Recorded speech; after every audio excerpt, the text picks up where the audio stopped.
Angry ராசான்னு ஒரு படம் அமிதாப் அமிதாப் பச்சன் நடிக்கிறாரு. அதில் சார் டைரக்ட் பண்ணுவோம். ஆமாம், லக்ஷ்மி மூவி மேக்கர்ஸ்ன்னு சொல்லிட்டு அவங்க தான். அவரு என்னுடைய செட்டில் நான் ஒர்க் பண்ணுறதெல்லாம் பார்த்துருக்குது. அப்புறம் ஒரு நாளைக்கு என்னை கூப்பிட்டு நம்ம ப்ரொடக்ஷனில் இங்கே ஒரு படம் பண்ணுங்கன்றார். நான் சொல்கிறேன் எங்கள் டைரக்டரை போய் கேளுங்கன்றேன். நான் கேட்குறேன் அப்படின்னு. எங்கள் டைரக்டர்கிட்ட போய் அவர் கேட்டார். கேட்ட உடனே அவர் உடனே தாராளமாக நீங்கள் பண்ணுங்கள் அப்படின்னு சொல்லி அனுப்பிச்சிட்டாரு. அப்புறம் அங்கே போனேன். அங்கே போனால் என்னாச்சுன்னா அவங்க எல்லாம் ரீமேக் பண்ணி அவனுக்கு பழக்கம். அவங்க எல்லாம் என்ன பண்ணுவாங்கன்னா சாயங்காலம் 6:30 மணிக்கு அவர் ஒயிட் ஷூஸு அப்படி வருவார்.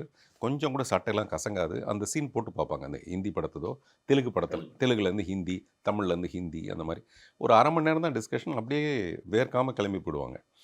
நாங்கள் காலையில் 5 மணிலேருந்து ஆரம்பித்தோம்னா டிஸ்கஷன் ராத்திரி 12 மணி வரைக்கும். எங்கள் டைரக்டர் எப்படி பண்ணுவாரோ அந்த மாதிரி நான் ஒரு 10 பேரை வச்சுக்கிட்டு டிஸ்கஸ் பண்ணுவேன். இவ்வளோ நேரம் யோசிச்சு உங்களுக்கு சீன் வர மாட்டேங்குதுன்னா அவனை வச்சு எப்படி டைரக்ட் பண்ணுறதுங்கிற மாதிரி ஒரு குழப்பம் அவருக்கும் வந்தது, பூர்ணச்சந்திரா சாருக்கு வந்தது. அப்புறமேல மறுபடியும் டைரக்டர் என்னை கூப்பிட்டு அமிச்சார். கூப்பிட்டு அமிச்சு என்ன அங்கே படம் பண்ணுறேன், என்ன கதைன்னு கேட்டார். இந்த கதை தான், அது இங்கேயே பண்ணலான்னாரு. அப்படி தான் முதல் பார்வைன்னு ஒரு படம். பாரதி ராஜா கிட்ட இருந்து எப்படி ஒரு பாக்யராஜ் வந்தானோ அதே மாதிரி பாக்யராஜ் கிட்ட இருந்து பார்த்திபன் ஒருத்தன் வரான் அப்படின்னு. அப்போ ஒரு முழு பக்க விளம்பரம், அதில் ஒரு நானும் அவர் நின்றுருக்க மாதிரி ஒரு ஸ்டாண்டிங் போட்டு அதில் இதை மட்டுமே 2 நாள் எழுதுறாரு. எவ்வளோ அழகாக எழுதுனா அது எனக்கு மரியாதையாக இருக்கும்ன்றதுக்கு 2 நாள் எழுதுறாரு.